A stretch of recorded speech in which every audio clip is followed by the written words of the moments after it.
मित्रांनो, लग्नानंतर होईलच प्रेमच्या आजच्या भागामध्ये आपण बघणार आहोत. काव्या खूप मायेने आणि प्रेमाने पार्थसाठी सिनेमन कॉफी करून आणते. खरं तर ती कॉफी खूप छान झालेली असते, पण फक्त फिरकी घ्यायची म्हणून पार्थ म्हणतो, शी असली कॉफी, ही असली घाणेरडी कॉफी मी आयुष्यात कधी प्यायलेलं नाही. अहो, ह्या दूध आहे का पाणी तेच कळत नाही. ते सिनेमन कसं ढवळलंय, सगळं तसंच तरंगतंय. शी शी शी, अजिबात बनवू नका तुम्ही इथून पुढे कॉफी. असं म्हटल्यानंतर काव्याला ते खरं वाटतं आणि ती रडायला सुरू करते.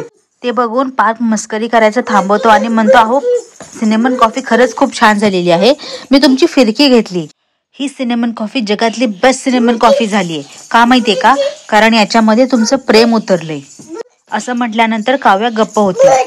पार्थ म्हणतो, बर ऐका ना, आता तुम्ही एवढी छान सिनेमन कॉफी करायला शिकला माझ्यासाठी, मग रिटर्न गिफ्ट म्हणून मलाही तुम्हाला काहीतरी द्यायचंय. काव्या म्हणते, बर मग काय देणार? तेव्हा पार्थ म्हणतो काव्याला, तुमचं स्केच तरी काढून झालेलं आहे, मग आता काय करू? तुमच्या नावाचा टॅटू काढू का? टॅटूच काढतो तुमच्या नावाचा. असं म्हटल्यानंतर काव्याला खूप मोठा धक्का बसतो. ती जीवाच्या आठवणींमध्ये हरवते की कसं जीवाने तिच्या नावाचा टॅटू त्याच्या छातीवर काढलेला असतो. त्या गोष्टी सगळ्या आठवल्यानंतर काव्या खूप भडकते आणि पार्थला म्हणते, तुम्ही ह्या गोष्टी थांबवाल का? टॅटू म्हणजे काही खेळ वाटला का तुम्हाला? अहो, जन्मभराची खून राहते ती आणि नंतर परत जाळायला. असं काव्या म्हणणारच असते तोपर्यंत गप्प बसते आणि म्हणते, हे बघा देशमुख, असं काही तुम्ही करू नका, प्लीज असं काही करू नका.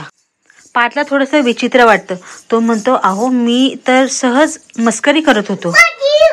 तेव्हा काव्या म्हणते, बर ठीक आहे, सॉरी, मी रिॲक्ट झाले तुमच्यावर, तुम्ही कॉफी घ्या, मी आलेच. असं म्हणून ती त्या रूममधून निघून जाते. रूममधून बाहेर आल्यावर मात्र ती स्वतःशीच बडबडत असते, ह्या जीवाच्या आठवणी विसरणं खरंच खूप कठीण जातंय. मला का आठवतात त्या सारख्या आठवणी? मला आता त्या आठवणींची भीती वाटायला लागलीये.